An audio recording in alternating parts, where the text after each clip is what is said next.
విరామం తర్వాత ధర్మ సందేహాలు కార్యక్రమానికి తిరిగి స్వాగతం. మరి ఉత్తరం చూద్దామండి. వరంగల్ నుంచి ప్రత్యూష రాస్తున్నారు. విదేశాల్లో ఉన్న భారతీయులు ఉగాదిని ఏ విధంగా జరుపుకోవాలి తెలియచేయగలరు అంటూ రాస్తున్నారు. ఏ దేశంలో ఉన్నా, ఏ రాష్ట్రంలో ఉన్నా, ఏ దేశమేగినా, ఎందు కాలిడినా, ఏ పీఠమెక్కినా, ఎవ్వరెదురైనా పొగడరా నీ తల్లి భూమి భారతిని, నిలపరా నీ జాతి నిండు వైభవము అంటారు ప్రాచీన కవులు, తెలుగు కవులు. అలా ఏ రాష్ట్రంలో ఉన్నా, ఏ దేశంలో ఉన్నా ఉగాది పండుగ అనగానే ఉగాది పండుగను ఎలా ఆచరించాలో అలా శాస్త్రబద్ధంగా ఆచరించాలి. ఎలా ఆచరించాలి మళ్ళీ అడుగుతారు. చెప్పాల్సింది మనమే. ఉదయం ఈరోజు మనం ఆచరించే విధి విధానాలలో మొట్టమొదటిది ధ్వజారోహణం. అంటే మేడ పైన ఒక కాషాయ ధ్వజాన్ని ఎగురవేయడం. మన మత విశ్వాసాలకు అనుగుణంగా ఒక ధ్వజాన్ని ఎగురవేయాలి. ఈనాటి కాలంలో మనం ధ్వజాలను ఎగురవేయడం లేదు. దానికి ప్రతీకాత్మకంగా మామిడి తోరణాలు కట్టుకుంటున్నాం.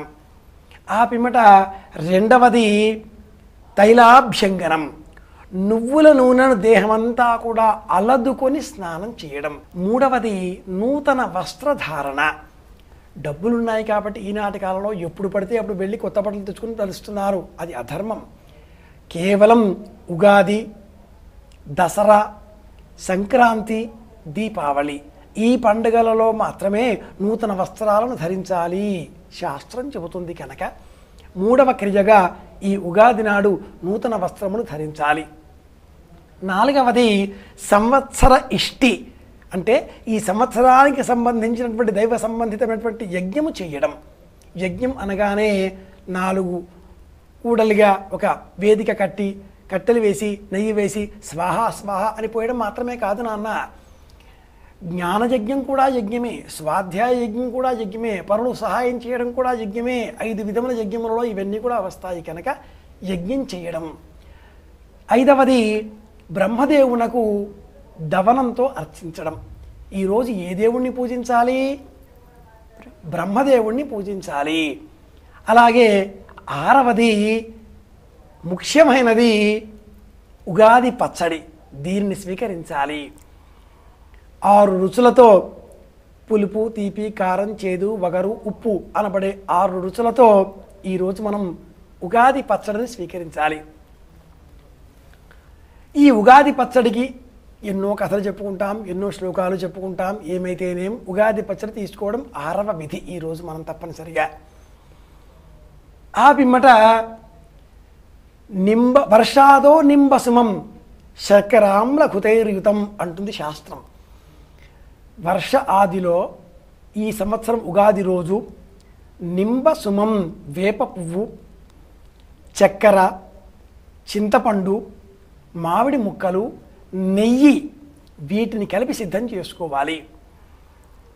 అబ్దహ సంవత్సరం 6 ఈరోజు మొదటి యామములో అంటే 6 నుంచి 9 వరకు దీనికి మొదటి యామము అని పేరు.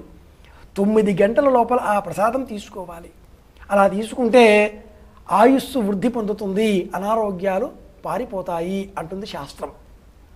అలా 6వ క్రియ మనం ఉగాది పచ్చడిని స్వీకరించాలి. ఇక 7వది ప్రపాదానం. నీటి కుండను దానం చేయాలి. చలివేంద్రములకు సహాయం చేయాలి. మేడపైకి వెళ్ళి మట్టి మూకుడిలోనో పాత్రలోనో నీరు నింపి పక్షులకు అందజేయాలి. ఇది 7వ క్రియ. ఉగాది నాడు ప్రారంభం చేయాలి తప్పనిసరిగా. 8వది ప్రపాదానం తర్వాత చేయవలసింది పెద్దలకు నమస్కారం చేయడం. ఇది కూడా చాలా విశేషమైనది. దీంతో పాటుగా 9వది పంచాంగ శ్రవణం. చివరిది 10వది వసంత నవరాత్రులను ఆరంభం చేయడం. ఇలా ఉగాది రోజు 10 క్రియలను ఆచరించాలి. అమెరికాయే కాదు, ఏ రాష్ట్రాలలో ఉన్నా, ఏ దేశాలలో ఉన్నా, ఎక్కడ ఉన్నా కూడా అందరూ ఆచరించవలసిన పండుగ ఉగాది పండుగ. ఇలా ఆచరిస్తే క్షేమం